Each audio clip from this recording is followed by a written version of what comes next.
Hey, what's up everybody? I'm Arash Amini, founder of Stack, the home farming company.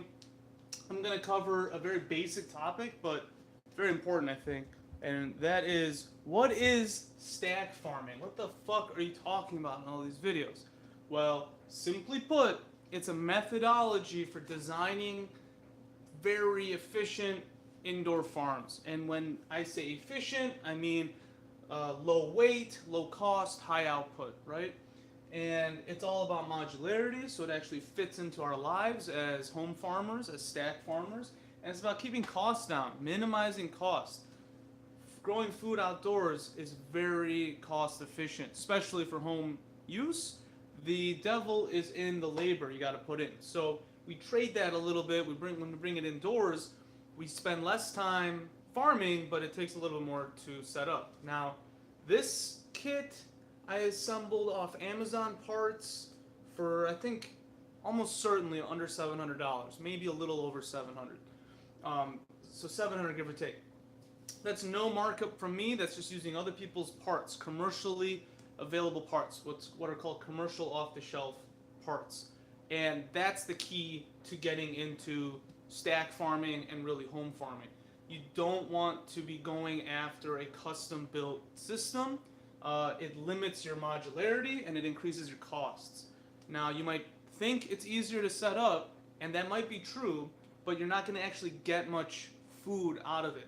A lot of these projects are led by bleeding hard liberals with a ton of venture capital, and they don't really understand agriculture. They certainly don't understand farming, and they think they are the next Steve Jobs, and they're going to make this beautiful thing that is plug and play and looks sleek. It's all white, shiny LEDs, smartphone enabled, so on and so forth.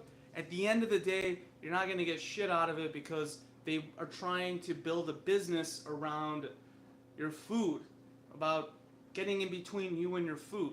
That's a very different thing that I'm doing at Stack. This is a project. Do I want to design my own equipment one day? Of course. Am I going to take an ounce, a dollar of venture capital from the wrong people? Absolutely not. Those fucking idiots don't know what is going on. They pumped hundreds of millions of dollars into indoor farming. I pitched, sat around with the best idea in the room, couldn't communicate it in their language, which is idiot, I guess, or just douchebag or yuppie. What do you want to call it? And at the end of the day, I couldn't raise enough money. My fault. And maybe we dodged the bullet though. So you see these kits online, and yeah, they're vertical and maybe they're wall mounted or whatever, but they're not producing a lot of food. They're not about farming. They're about aesthetics. They're about looking cool. They're about virtue signaling is really what it's down to. I'm about feeding your family super nutritional food. So the stack methodology is proven. I've installed thousands of square feet of farms using this methodology. I've designed dozens of facilities, dozens of units, built a dozen or so prototypes. This is $500,000 worth of R&D has gone into this. And you might be thinking, what the fuck? Are you kidding me? That's insane. Well, I barely got a dollar of that. That was mostly investment or client, cost to fulfill an order.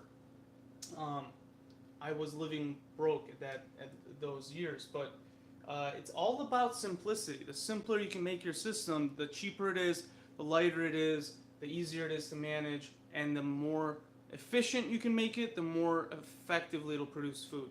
So we're just trying to give the plants what they need when they need it, how they want it, and get really good nutrients absorbed into that plant.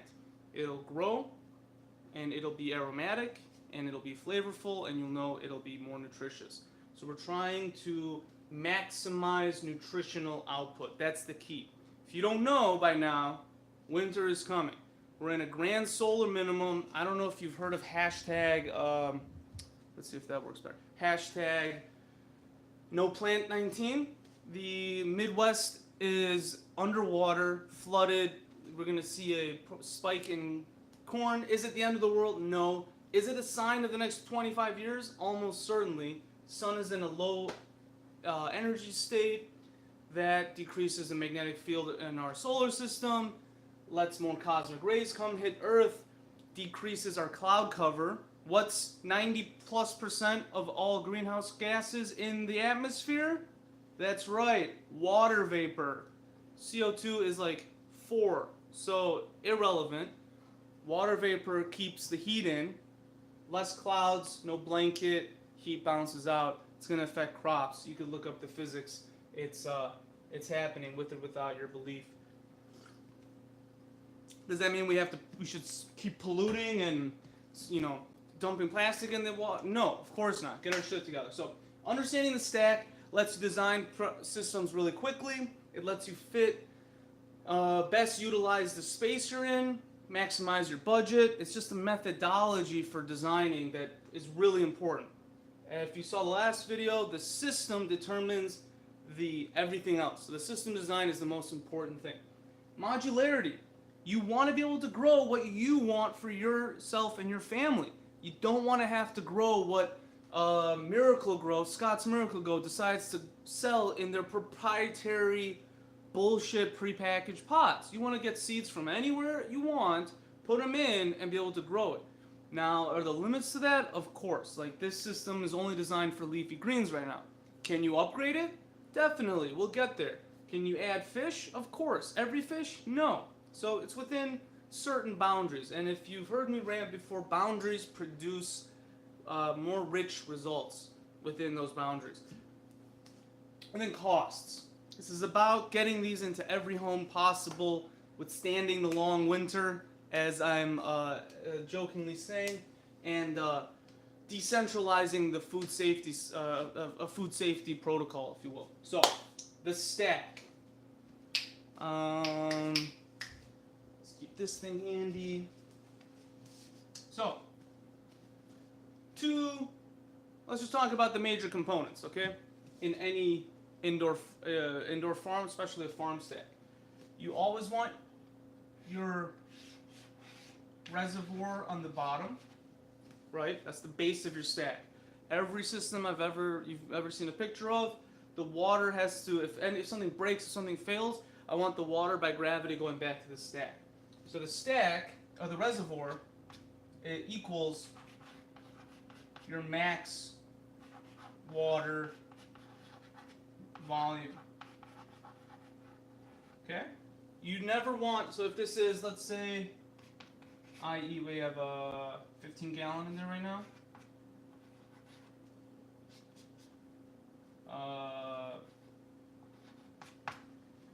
The whole system has to run on 15 gallons. So water volume, let's call it max water volume, equals, what would you call it?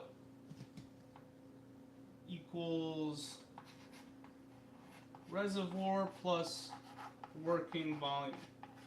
So something to consider is that as once you turn your system on, in a few minutes, water's flowing in like a steady state, as in there's not a lot of fluctuations between water levels. And when you look at that, there'll always be water in your trays, and then a different amount in your reservoir. So you have a reservoir of water, but you need to add the working volume on top, the amount in the pipes and everything, and that total volume has to fit in your reservoir. That way, if something breaks, it all flows in and it can't spill. So it's very important. And then you have your grow levels. So you have a tray. I'll call it a tray. In there your plants go. Let's forget about how. Then you have your lights.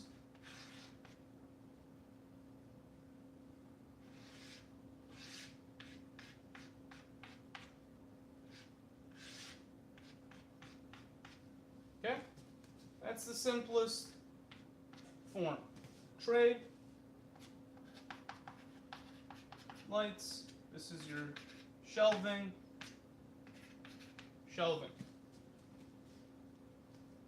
That's the basics. Now you can get more levels, obviously, you can also add a biofilter on top. This is for more advanced biofilter.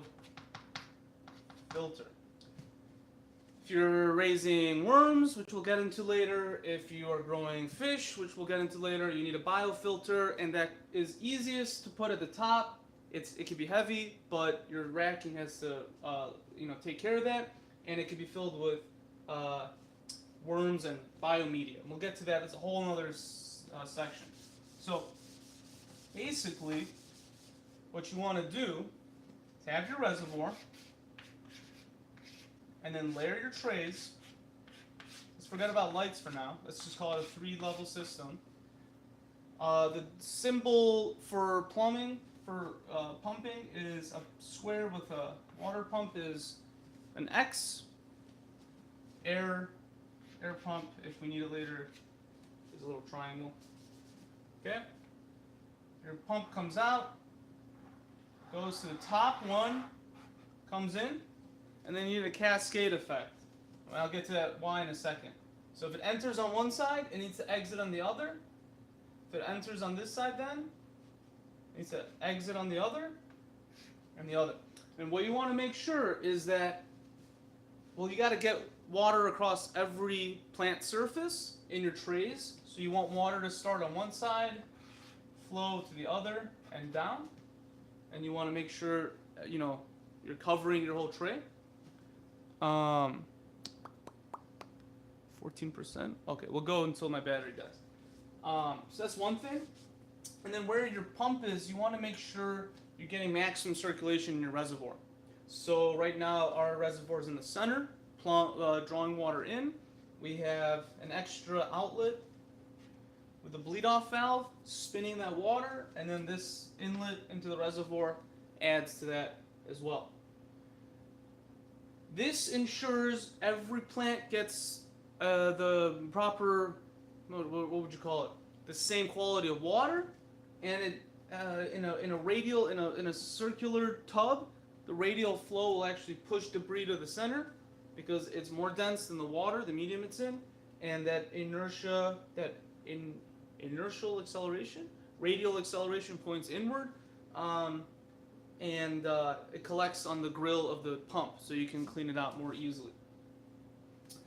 So stack farming is really important principle because there's a natural balance to it, as in all the water has to fit in your reservoir. All your trays should sit on top of your reservoir.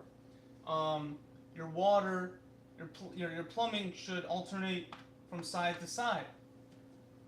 Your one single weak point in a farm stack is this one. The single weakest point of plumbing. So I've actually started, because if something breaks all of a sudden, let's say you have 15 gallons in there, 10 gallons even, and 10 gallons can end up in your floor. Right now, this is mine is impossible to tip over. It's decommissioned while I modify it, but it's impossible to tip over, and it's impossible for it to spill. The other thing is the footprint is minimized.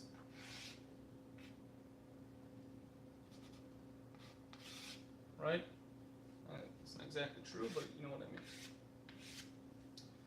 I mean. Anyway, so what I do is plumb into the side here with the outlet, and then these are all outlets that push down. So this is also zip tied, this connector, so there's no way it's going to come loose, and the whole thing is very, very safe.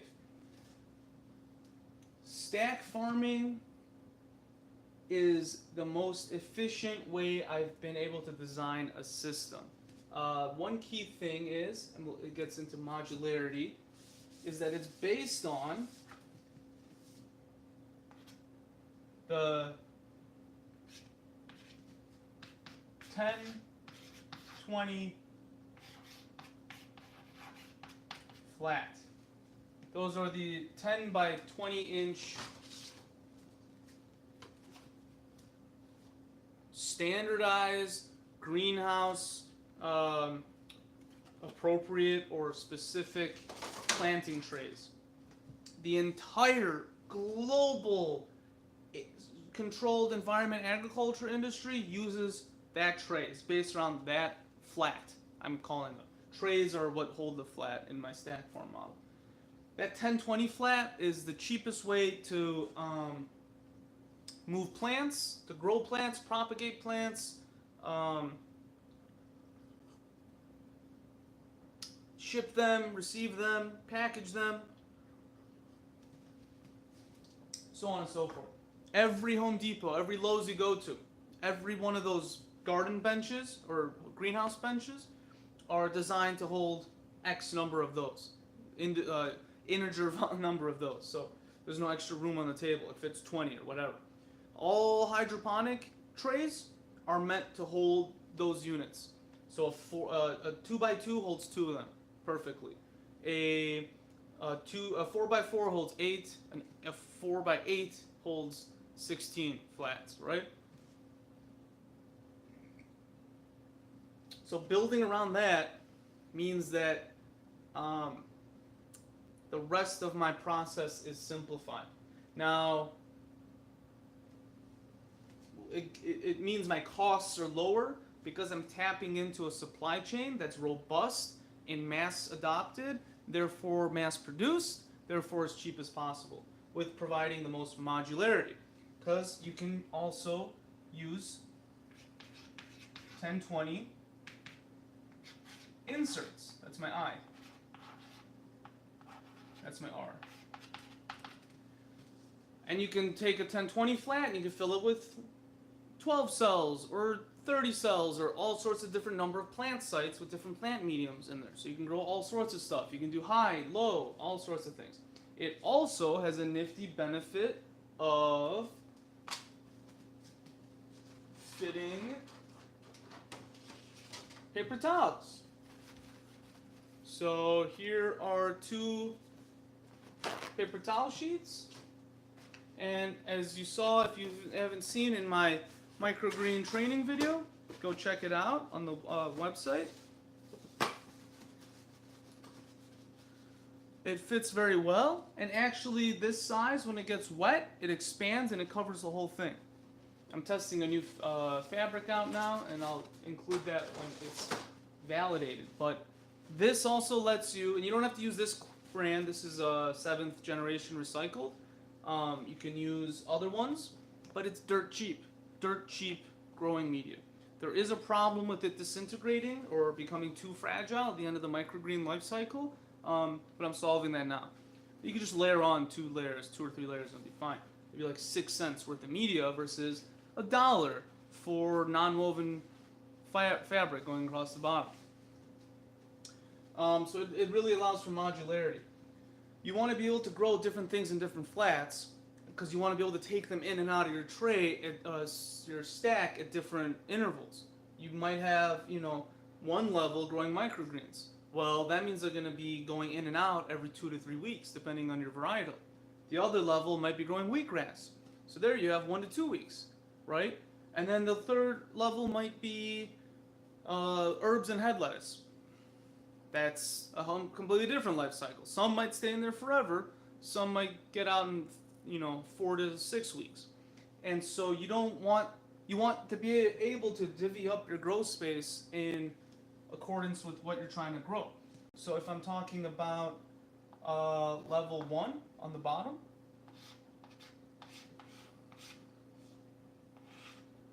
I might have 2 in a 2x2 tray, and I might want to grow herbs.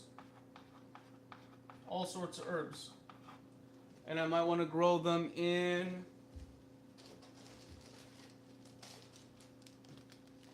six-cell seeding tray starters, which fit perfectly into my 1020 flats.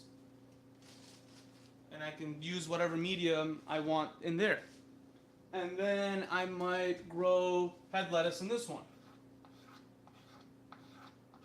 Right? Something like that. Okay. Then level 2 might be wheatgrass all the way through. And level 3 might be microgreen varietal 1 and microgreen varietal 2. And if that's the case, I want to be able to, bam, pop in and out, pop in and out. I don't want to have to be cutting over, or I want to be able to easily remove stuff, wash it elsewhere, bring it back. Those 1020 flats help a lot. Now, you do have to provide adequate lighting for whatever you're growing. For microgreens, it's about 10 watts per square foot. It's plenty. Wheatgrass is 0. Head lettuce and herbs is 20. 20 is plenty. Watts per square foot. That's a rough estimate. Different lamps put out different watts. I'll get the true nature of your LED, of your lights, comes down to moles, micromoles of photons per square, call it foot or meter or inch per second. So, knowing exactly how many photons are hitting in a square. I am not going to get that deep with you guys. Modularity. Okay? So, then moving on to cost.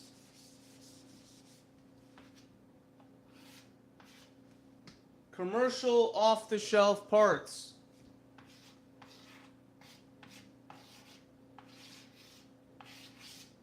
People have already mastered the art of growing a shit ton of food indoors. It's called controlled environment agriculture. The Danish or the Dutch have mastered it. The greenhouse farms in Mexico are booming with tomatoes. It's a known quantity. Why would you try to replicate what's already perfected? It makes no sense. And what ends up happening, because a lot of brands want to get in between your family and food security,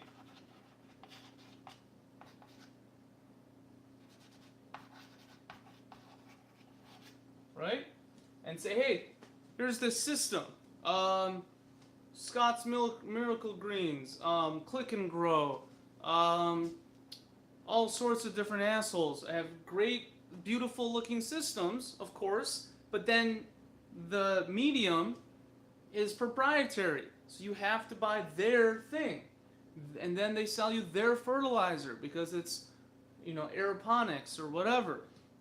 And they get in between you and your food security. That's not what this stack farming is all about. It's about removing that barrier, building a bridge. You know what I'm saying? That's stack. The more people have food security, the happier I am, the more successful we're going to be in whatever we end up doing. That's the market I'm supporting, and I'm building a business to support that. So we'll see where it takes us. So using commercial off-the-shelf parts means, such as, I should say,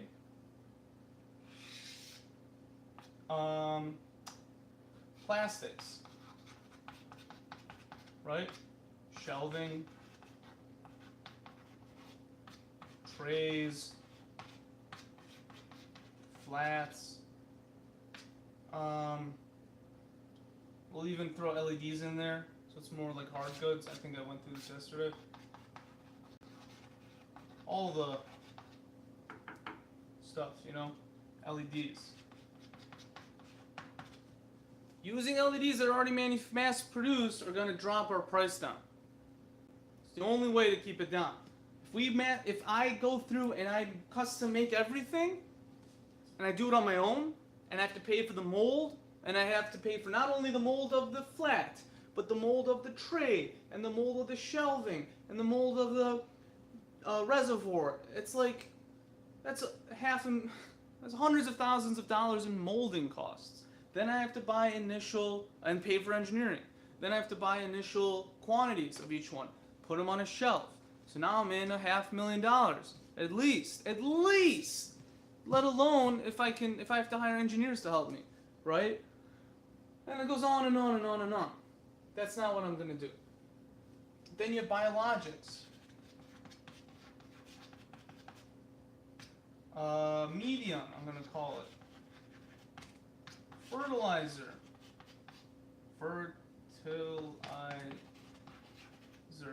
And seeds. Use what's already available. There's all sorts of hydroponic fertilizers. We're testing a couple out here. There's all sorts of mediums. Which one did I get? My favorite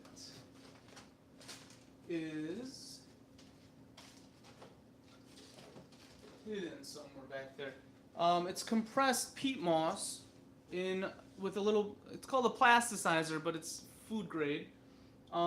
It's like a sponge made out of moss, pressed into a shape that falls right into the seedling, the inserts for the flats. So all of a sudden now, with an extra 2-cent piece, you can grow any type of head plant you want, or herb. You're not stuck to just wheatgrass and microgreens. Fertilizer. There's unlimited amounts of hydroponic fertilizer. Are we going to show you how to make your own? Fuck yeah, it's going to be awesome. That's down the road though. And then seeds. Listen, if you don't like GMOing, fine.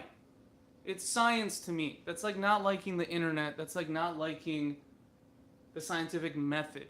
Okay? GMOing can produce genetically modified organisms, engineering I should say, GME, can produce ungodly benefits for humanity. And has really brought us to where we are in terms of low price food and high volume. The next generation is going to be done in basements at the genetic level using stuff like CRISPR. It's never going to stop. You are never going to put that thing in the back in the bag. So please use the seeds that you're comfortable with. Like I have non-GMO, sustainable seed company herbs. Great. I love it. I don't care. As long as I'm not using Agent Orange on this thing, it doesn't matter. Really, it doesn't matter. But you want maximum the modularity at the lowest cost possible. So, and then LEDs. You can use fluorescence, you can use T5s, T8 bulbs. It might lower your upfront cost. By now, though, it's not that big of a difference, and you're going to put out a lot more heat, and you're going to take up a lot more energy. And installation is going to be a bigger pain in the ass because the fixtures are heavier and bigger, and they're not that slick. So you want to keep costs low. Some different examples of farm stacks could be, like I base them around the output and the space. So you can use 2x2 trays, 2 foot by 2 foot. You could use 4x4. You could use 1x4. That's the foot symbol. You could use 1x8. Right? So this would hold 2. And then of course you can use, if you're insane, what is that? 4x8. These are standard hydroponic trays. This one isn't a standard, but I found a supplier, it fits. So this would be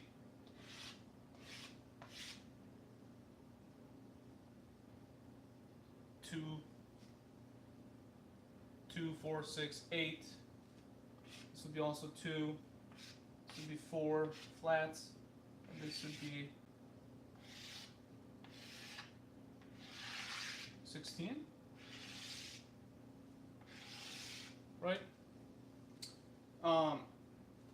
This one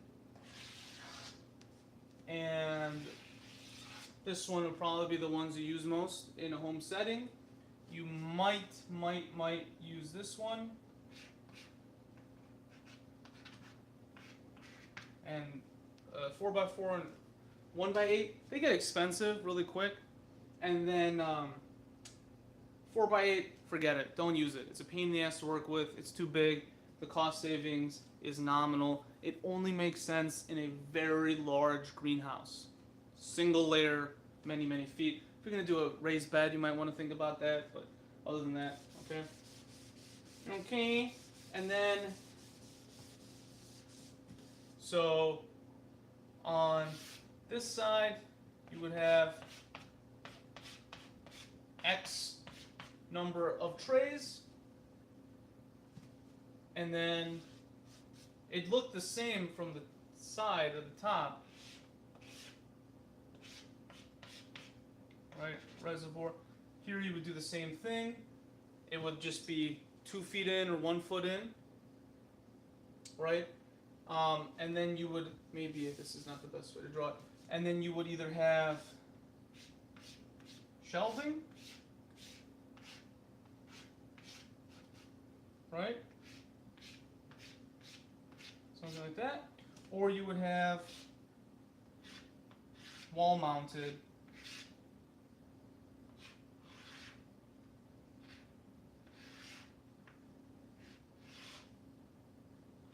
something like that.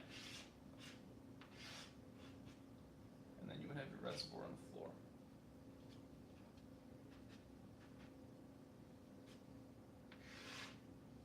Right? So you can wall mount, you can have a standalone shelving. Those are going to be pretty much the 2 types of shelving you're going to make almost in every case. The reason is cost, modularity,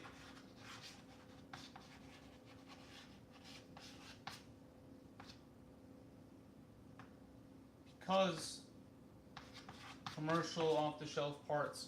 You can get wire shelving, you can get restaurant shelving, you can get plastic shelving, you can make wood shelving, you can get mesh shelving, you can get garage shelving, you can get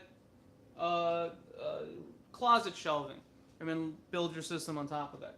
So that's the basics of stack farming. All right? Thank you for listening, and I'll see you all next time.